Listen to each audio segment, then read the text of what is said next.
Bonjour à tous, Mathilde Sain, coureuse en montagne, recrue de l'année 2019-2020 de la team Provence Endurance. Je vous fais une vidéo en direct de la Lozère où, à défaut de pouvoir gambader autant que j'aimerais, je m'éclate au fourneau. Ce soir, je vous partage ma recette du gâteau choco-ortie. Les orties, plantes sauvages aux 1000 vertus que vous arriverez sûrement à trouver à côté de chez vous. Et le chocolat, des petits carrés qui sont toujours bons pour le moral. Donc à tout de suite pour la recette en vidéo. Première étape, cueillette d'ortie. Les indispensables, de bons gants, les ciseaux et le petit sac. Voilà, on prend que le dessus des orties. Voilà, des petites pousses comme ceci. Et quand vous en avez marre de ramasser ou que la poche est pleine, on part en cuisine.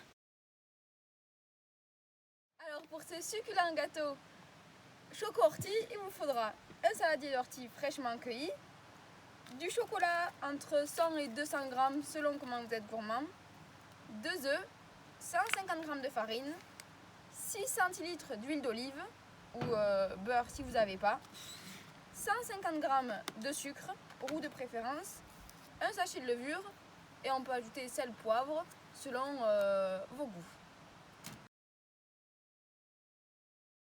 Première étape, faire cuire les orties dans un fond d'eau pour en faire une purée.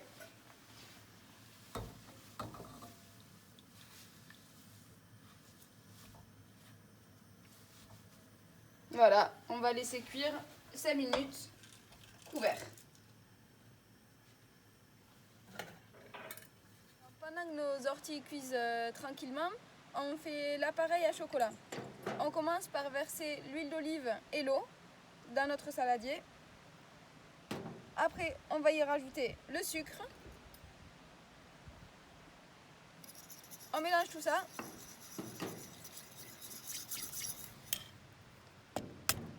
On casse les 2 œufs.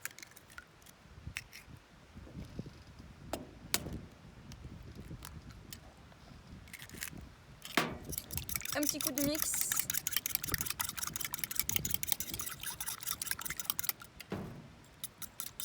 Puis la farine. Dans la farine, on peut y rajouter la levure. Un demi-sachet est suffisant pour la levure.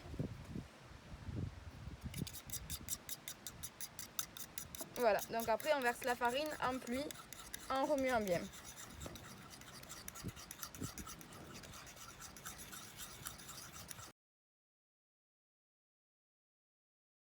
Et voilà, les orties sont mixées, ça fait une belle purée, on dirait une purée d'épinards.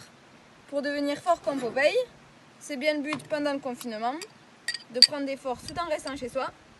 On mélange notre bonne préparation de tout à l'heure et le chocolat, car bon quand même, il ne faut pas oublier de se faire plaisir. C'est le plus important pour rester en forme aussi. On mélange tout ça. Bon, on peut laisser un peu de chocolat au fond du bol pour les gourmands, si vous voyez ce dont je parle. Voilà, joli mix de couleurs pour le moment. Et ensuite, on va enfourner dans un plat à cake, enfin comme vous voulez. Et ça ira au four pendant 45 minutes à 180 degrés.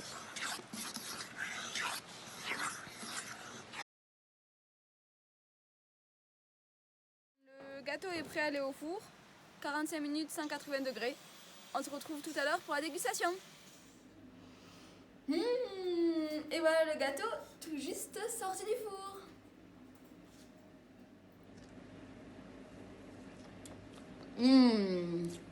À bientôt, bon appétit!